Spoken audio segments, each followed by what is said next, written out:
I wonder if anybody has noticed what's happening here. Have you noticed that she has stopped yelling and actually started listening? She's actually heard what her daughter Tiffany just had to say.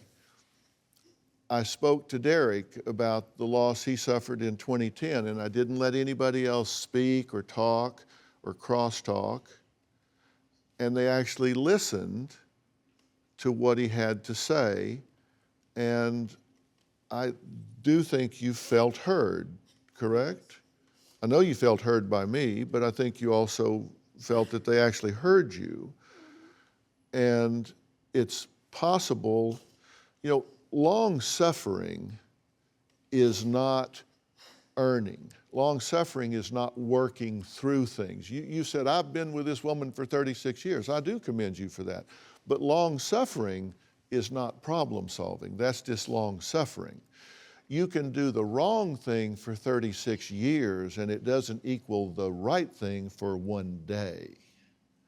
And I want you guys to do the right thing for one day, and then 2 days, and then 3 days.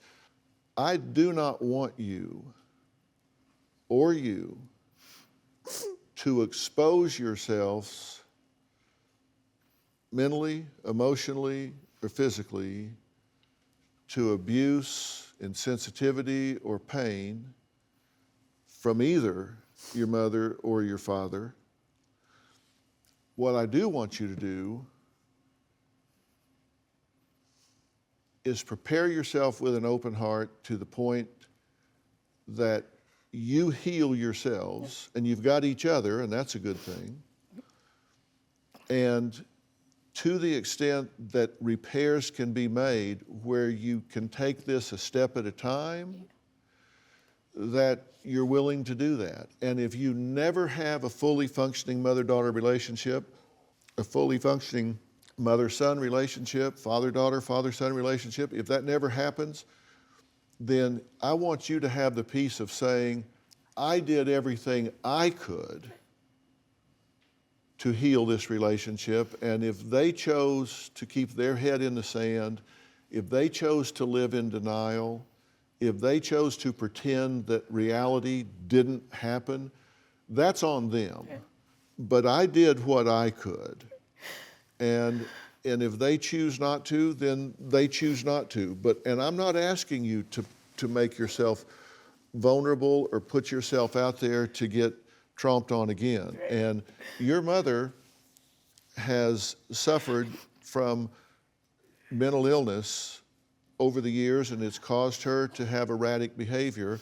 And I believe that your father has been too accepting of that. And I think with some help and education, these two can find some strength and some peace, and you can test those waters a step at a time. But here's the good thing. You don't have to be in this relationship. You don't have to have that relationship to be okay. Because sometimes you just have to give yourself what you wish you could get from somebody else. I was 42 when my father died, and at that point I'd graduated #1 in my class. I was a father and a husband and very successful, and been to college on a football scholarship. I had done a lot of things, and not one time did I ever hear him say, I'm proud of you. Not one time in 42 years did I ever hear him say that. Tell you that. But I tell you what, I could look myself in the mirror and say, I'm proud of you.